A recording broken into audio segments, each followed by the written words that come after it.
கிறிஸ்துவுக்குள் அன்பானவர்களே, ஆண்டவராகிய இயேசு கிறிஸ்துவின் நாமத்தில் நான் உங்களை வாழ்த்துகிறேன்.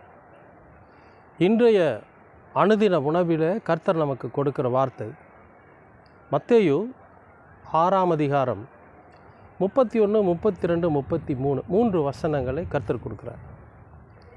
என்ன சொல்கிறாருன்னா, எண்ணத்தை உண்போம்,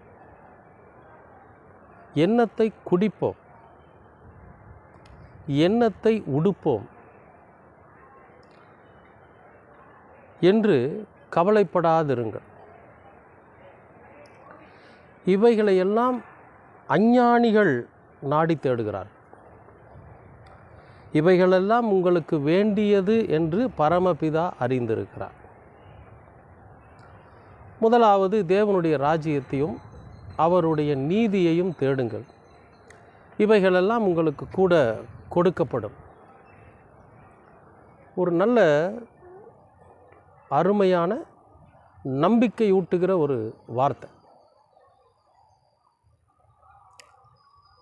ஒரு மனிதனுடைய வாழ்க்கையில் அடிப்படை தேவை அப்படின்னு பார்த்தீங்கன்னா, உயிர் வாழ்கிறதுக்கு ஒரு மனுஷன் இந்த உலகத்தில் உயிர் வாழணும் அப்படின்னா அவனுக்குன்னு ஒரு அடிப்படை தேவை இருக்கும்.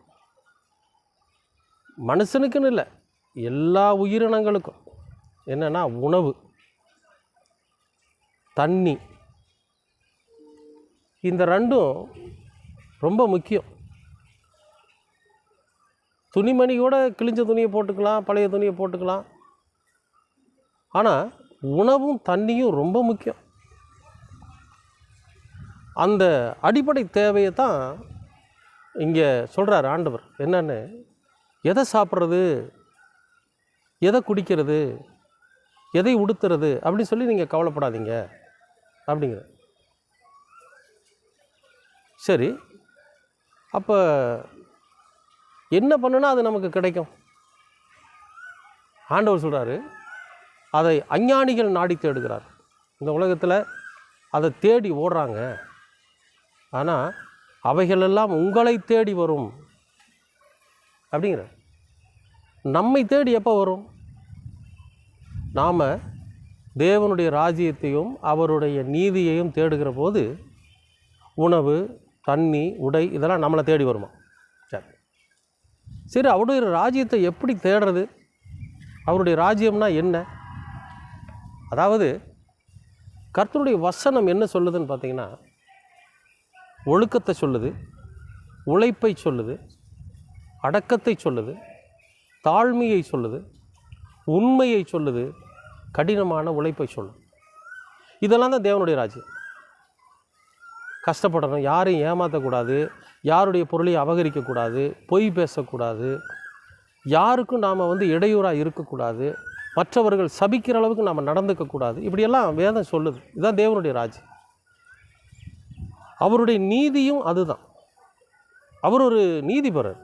தேவனுடைய நீதி என்னென்னா, நாம் யாருக்கும் இடையூறாக இருக்கக்கூடாது, யாரையும் கெடுக்கக்கூடாது. நம்ம சொந்த உழைப்பில், நம்முடைய சொந்த சம்பாத்தியத்தில் நம்ம வாழணும். அப்படி வாழ்கிற போது உங்களுடைய தேவைகளான உணவு, தண்ணி, உடை இதெல்லாம் உங்களுக்கு நீங்கள் எதிர்பார்க்குறத விட அதிகமாக உங்களுக்கு கிடைக்கும்னு சொல்கிறேன். சில பேர் சொல்லுவாங்க, தேவனுடைய ராஜ்யம்னா நீங்கள் பரலோகத்துக்கு போகிறது தேடுங்கம்பாங்க. இல்லை, அவருடைய நீதி என்னன்னு பார்க்கணும். தேவனுடைய ராஜ்யத்துக்குள்ளே போகிறதுக்கு நீதி என்ன?